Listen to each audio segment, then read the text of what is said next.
Chris Savina with American Outdoor News, and today we're here with the guy that can't stop the flop, Mr. Bone Collector himself, Michael Waddell. Right, Mike. It's good to see you, buddy. Yes, sir.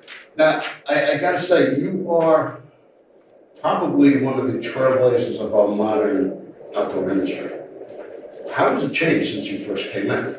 You know, first of all, thank you for saying that. That's quite a compliment. It's crazy because for me, you know, there's so many people, obviously way before me, that obviously kind of knocked the pack down, and it's kind of cool to know that, well, maybe I was able to kind of bush hog a little bit different path. But I would say, you know, obviously a lot's changed from the standpoint of where things are at in social media. I'd say in a good way, everybody has a chance to provide their opinion that can be seen. Also, even content, you know. Yep. However, the bad of that is just the social part of it. Sometimes hunters can beat up on each other pretty good. So a lot of it has changed, but, you know, in any situation, you got to figure out how to embrace growth and figure out, well, who is the next trailblazer? What is it going to be? But I'd say the nuts and bolts of what hunting stands for, even if it tries to start changing, usually it's collectively the culture brings it back down to earth, and it's about family, friends. Certainly we have better fisheries. Certainly we have better herds and bigger animals. But at the end of the day, it really is just something that's culturally rich in heritage, and we're just so blessed to be able to do it. And I've always said too, you know, Chris, a lot of people look at hunting as a privilege, and I really never looked at it necessarily as just a privilege. It is, but I always looked at it as a God-given right. I mean, you know, it's kind of like self-defense, the ability to hunt and gather and feed yourself. Exactly. And so even though it is entertainment and hunting and it's fun, at the end of the day, it really was a God-given right that He provided these resources for us to take care of, and for them to take care of us. So. Sure. Now, you started out in turkey run competitions. Correct. How old were you? Dude, young. I was basically in high school, and all my heroes were turkey callers. It's crazy. Wow. That was my heroes. Even in your neck of the wood, you know, Chris, Paul Butts, Dick Kirby. Sure. Those guys, they're in Orchard Park, man. I'm sure they were big Buffalo Bills fans, by the way. Yeah. I'm a Giant fan. You're a Giant fan. Hey, Giants are doing good this year, man. Yeah. We got 2 New York teams in the playoffs. But anyway, at the end of the day, I was always intrigued by, you know, I love music. In a weird way, to me, turkey calling and the imitation, that was kind of like playing the guitar. So I just love it. And so I just fell in love with turkey hunting first. And then I started wanting to get better at the turkey call. So I was always kind of a student of the Paul Butsky, the Dick Kirby, the Eddie Salters. And so I started competing in turkey calling contests right there when I was in high school. And just out of high school is when I started having some success, you know, calling the Georgia State Championships, the World Championships, and the Grand National Championships, even the U.S. Open. And so it was cool looking back. It was just, it was really a cool stepping stone because I got a chance to meet a lot of cool people in the industry. Not only just my heroes, people I looked up to, but that's who introduced me to Bill Jordan and got me my first kind of gigs or jobs where I got to go guide and, you know, do some different things in the hunting industry. So you, moving forward, you were interested in getting into the outdoor industry. And what do you tell your family? I'm going to go get a job in the outdoor industry. You can't make a living calling turkeys. Right. I ran into some pretty stiff resistance. I mean, I always laughed like, man, when I first started talking about this stuff, I mean, you would have thought I went and got on drugs, Chris. I mean, literally like, oh my God, it's fun. You know, it's almost like be like you and I now said, hey man, we're gonna start a rock band, we're moving to LA. And people are like, wait a minute, what? So it was the same type of like, well, follow your dreams, but how you gonna make a living? I mean, you know, so I think that's what it was. Like, I mean, my aunts, my uncles, and even my grandmother at the time. I went to heating and air school, and I had a degree in heating and air technology, and so basically HVAC, you know, service and installation. And so in my blue collar family, this was like, oh my God, you know, Michael's made it. He's got a trade. He's now working in heating and air. I had my own van. Like I had my own van, my service van. I was working for this company called Barringer Heating and Cooling in Zebulon, Georgia. And so everything was going good, and all of a sudden, I'm winning these turkey calling contests, and the opportunity comes up. Realtree was needing some help doing some things, and I'm thinking, well, I might try that. And I really thought it was going to be a temporary thing. It was almost like, in my mind, I was always going to come back to the heat and air or this blue collar trade, which I have so much respect for, because that's what I grew up, hardworking, people. Most families, that's what they are. Absolutely, and I'd be blessed to do it. Still will be blessed, and so I was a little almost not insecure about it, but I almost felt like, oh man, I'm kind of walking away from something that's going to be that I need. And when I went into doing some guiding, I thought it'd be almost like a trip, almost like it's like, man, if you ever had to say quit your job because you're going to go for 3 months and go do some kind of fun, whatever it was. That's kind of the way I looked at it, because I thought sooner or later I was going to come back to reality. Come back to reality. And say, okay, I'll get back into this. And so I just talked to my dad. At the time I was very young. Like literally I wasn't even 21.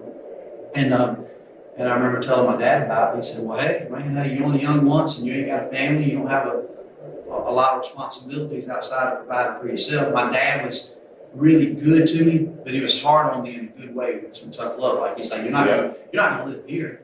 You're gonna have to find your place. It's time for you to get out of the house. I pay the bills around here, and you got to get out. It's time for you to be your own man, whether you're gonna do some hunting and guiding or you're gonna work with heat and air. So I knew it was inevitable that I was gonna get weaned off the care and nurture of what parents provided. And so anyway, that situation, when I started talking about this, my family thought I'd been going crazy. Like, can't have fun, you can't hunt the rest of your life. And I knew I had a passion for it. I'd already out of high school turkey hunting too much and missing class. So yeah, it was weird. And anyway, one thing led to another. And really from that time that I went to go take that quick little fun guide and run a camera, well, it never stopped. Just door to door kept opening. How did you originally connect with Realtree? Yeah, so the way I kind of met up with Realtree is where it really hit was I was turkey calling, and I had some guys that was on the Realtree Pro staff, guys like Joe Drake, a buddy of mine, Ricky Joe Bishop at the time. He had won the Grand National Championship in turkey calling. They were already connected in with Realtree, and they was telling Bill and David Blanton about me. So, man, there's this young guy, he's calling, he's pretty good. And then I met a guy up in Pennsylvania named Dale Ron, who just was amazing, the Ron brothers. And they made turkey calls, and so I started using their calls to compete with, and started doing pretty good representing them. And so Dale always had good, kind words to me back to the Realtree camp. So one day, I go to this contest in Perry, Georgia called the Grand American, and there was first prize was $1,000 cash. I'm like, wow. So it ends up, Realtree was the title sponsor of this particular contest. Well, lo and behold, all the good callers from around the country came, and I got lucky and won the contest. And so that's where I really met Bill Jordan and Dave. And David wasn't there, but Bill was like, man, I want to do something with you. I want to put you on our advisory staff. They call it like a hunting staff, pro staff. Yeah, and they sent me a box of clothes, and one thing led to another, and just, through talking, and then David Blanton, I met him, and he called me one day and said, hey man, I need you to come help guide. And that's where, I started realizing, like, man, that's kind of how I met Realtree. Is that a turkey calling contest? So you started doing camera work and then Realtree road trips. That's correct. Yeah, and the camera work come by accident too, because I came to guide. They called me, because I just went to the turkey calling contest, and I was wearing Realtree. So Dave was like, hey man, could you help guide some outdoor riders at the time? So there was a lady named Laura Lee Dovey, who you might know. She was a writer, and I'd read a lot of her work. And so I was already a fan of her work, and they put me with her to take her hunting. So I did. So in the process of hunting with Laura Lee Dovey, I remember coming in, and back at camp, it was a turkey hunt, and we would eat lunch. And I remember telling David, he kind of on the side, I was also helping a buddy of mine who owned an archery pro shop. Okay. So he and I would video a little bit. And so I told David, I said, man, we video a little bit. And I showed him some of our videos of turkey hunts and deer hunts. He's like, dude, did you video that? And I said, some of it I videoed, others from my buddy. And he said, you run the camera good enough. And once you start running a camera for us, he said, when you take people hunting to guide, try to video it. Sure. So I started doing that. Well, next thing you know, as I was guiding, I was videoing. And then we get ready the next year to go somewhere, and David said, "Hey man, I want to hire you as a freelance camera guy to just come hunt with Bill." Wow. Oh my God. And so that's really how the camera work started. So I started as a cameraman / guide / if you want me to wash your car, I'll sweep the warehouse. I mean, there was no prima donna. I just couldn't believe I was getting hanged Yep. with these people that I had watched on TV and on videos, So Yep. I was getting a chance to be part of that team. That was pretty cool. Now, if you were a contestant on Jeopardy, Mm-hmm. what topic would you best excel in? I would say, for sure, music. I'd say music. Really? Music, yeah, probably history. And more on just name that tune type of stuff. Man, I love music. I love classic rock, 80s hair. I mean, really from 70s, 80s, all the way up, man. I take you as a country music guy. Dude, I love country music, but dude, I love everything. Like, man, I went as far back to Run DMC, Beastie Boys, obviously Wow. Merle Haggard, Now you're Leonard dating Skinner, 38 Special. I mean, ZZ Top, who we're going to see tonight. I just saw him a month ago. It's unbelievable. So yeah, I love music. So any music trivia, I feel like I do pretty good. And I really also the only other subject I really enjoyed in school outside of say football, if that was a subject, or PE, It's a subject. was history. I loved history. Wow. So obviously I live in the South, so a lot of the Civil War, the Indian stuff, and the founding of America. I love that, and obviously I just think history is really cool because it kind of tells us what can happen Yep. because it has happened. And History repeats I've itself. often wondered why sometimes our politicians don't pay more attention to history, but it also helps understand why some of the politicians want to erase history Yep. because there's a track record of certain things failing. Yep. So anyway, yeah, I like history and music. All right. So if you could hunt in any period in history, which would it I would say, honestly, probably right now. And the reason I say that, and that might be surprising, but this also goes to history and what us as hunters has done. Our game and fish, our fisheries and our herds and our flocks have never been as good. So, be? Yep. was there good periods in certain species? Yes. However, but if you look at the amount of money, the Pittman Act, all this stuff that's happened in hunters' dollars from nonprofit to the way we manage our herds, the way the private landowners really take above and beyond this responsibility to take care of these animals that live on their property. Even though maybe the state and the government look at them as theirs, Mhm. I think these landowners look at this wildlife as something that's, even though they hunt them and put them on the table from time to time, I mean, they certainly manage and take care. They trap. They do their best to make sure there's a good balance. And so the result of that, I don't think we've ever had as good of hunting nationwide as we do right now. From the abundance and to the quality. I mean, we're breaking records every year. Sure. Even if you're not a trophy hunter, and that's fine, and even somebody that's against trophy hunting, well, that's fine That's too. fine too. But at the same time, you can't deny that the trophy hunting and all of it coming together isn't helpful and good for the herd, because if that were the case, we wouldn't be shooting bigger animals, Yep. heavier weights, more of things, bigger scores. So that means that the antlers are getting bigger. So, Mhm. so yeah, I mean, just to hunt, I think right now anybody wants to get into hunting is some of the best hunting that's out there. I agree. Now, how do you think your life would be different if you never picked up a turkey bow?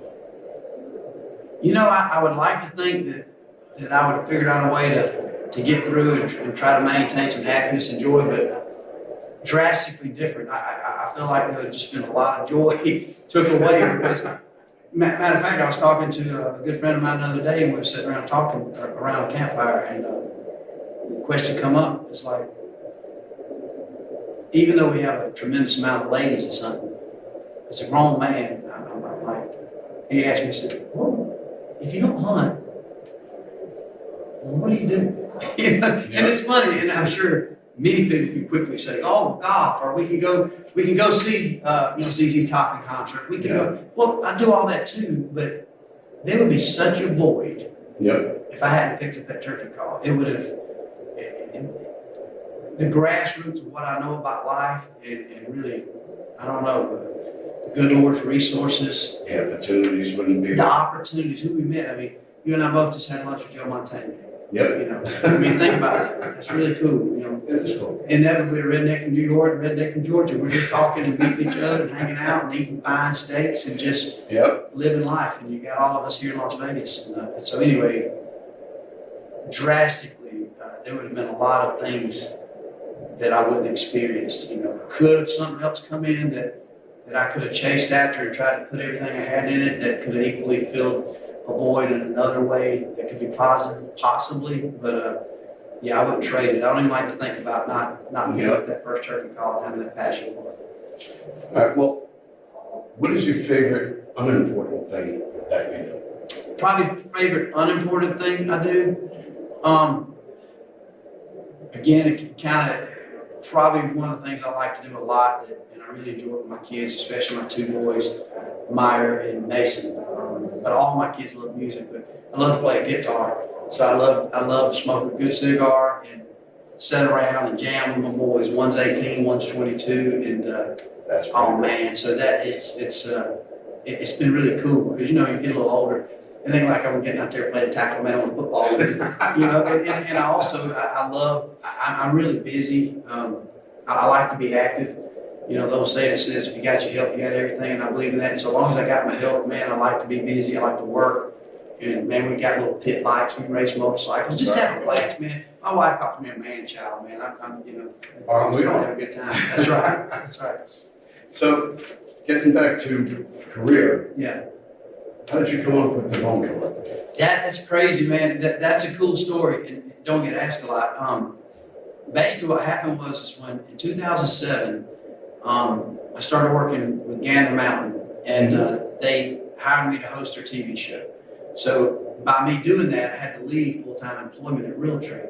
So at the same time, Bill Jordan basically made me a subcontractor to continue hosting the show Realtree Road Trips that you mentioned earlier. And so this is where I really first saw some opportunity to say make money. You know, like wow, that, you know, I'm getting to host two shows, and immediately the short term, I felt like, man, I got some money in my pocket.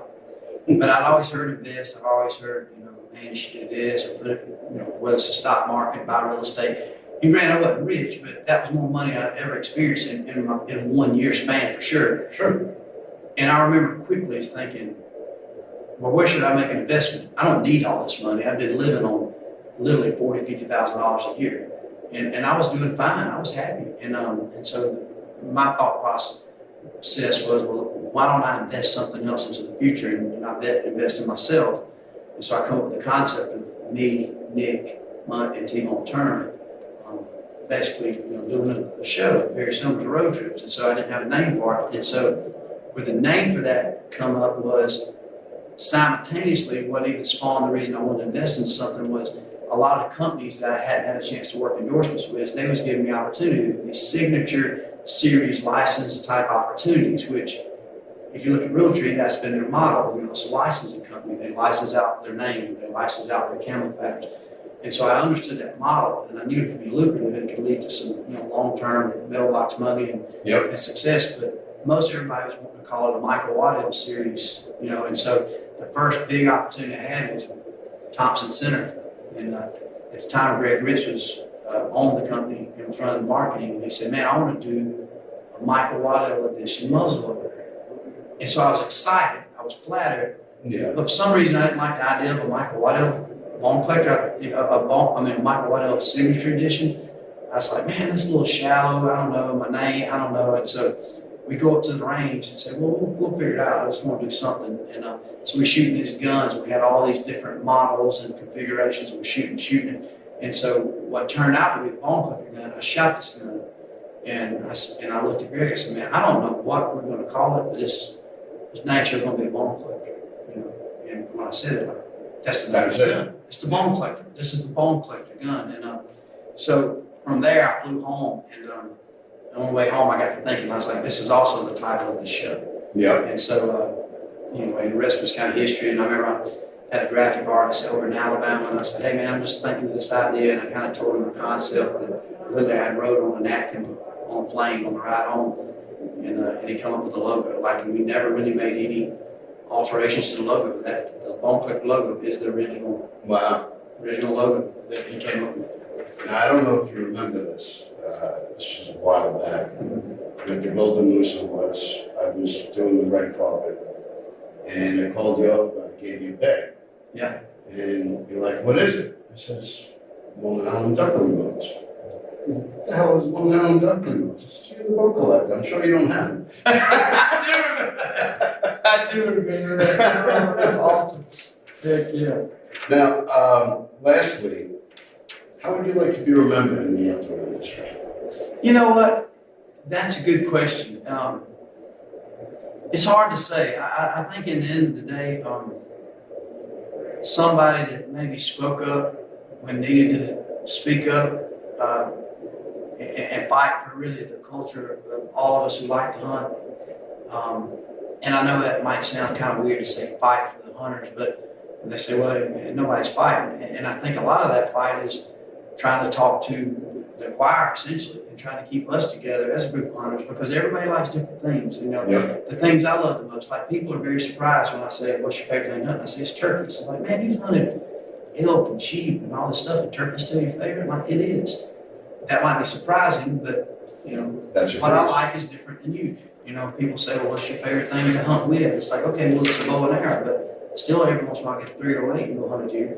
Sure. And so inevitably there's so many tips and tactics and things. And so I think if I could be anything, I hope I could be somewhat of a voice for all hunters to say, man, hey, it is ours. The good Lord gave it to us. We all do it different ways, and we all have opinions, which certainly deserve to be heard. And our opinions should be deserved to be somewhat sold, that you can change, you know, maybe a road or a path. But at the end of the day, we are one and the same, other than some of us like a White House. Some of us have a lot of cabins. Some of us, you know, might want to paint a house blue and Sure. with red shutters. Who knows? You can do what you want to, and that's decision. And hunting's the same way. It's here. And I think at the end of the day, I'd like to just be known as somebody who didn't take himself too seriously, that just loved hunting and loved people and wanted to see people succeed. That's really it. That's really it. Hopefully somebody who helped improve a space that I was always a big fan of. That's really it. Well, that you certainly have. Thank you, man. That means a heck of a lot, buddy. I appreciate your time. Thank you, man. Appreciate it so much. Thanks Good to again. see you again.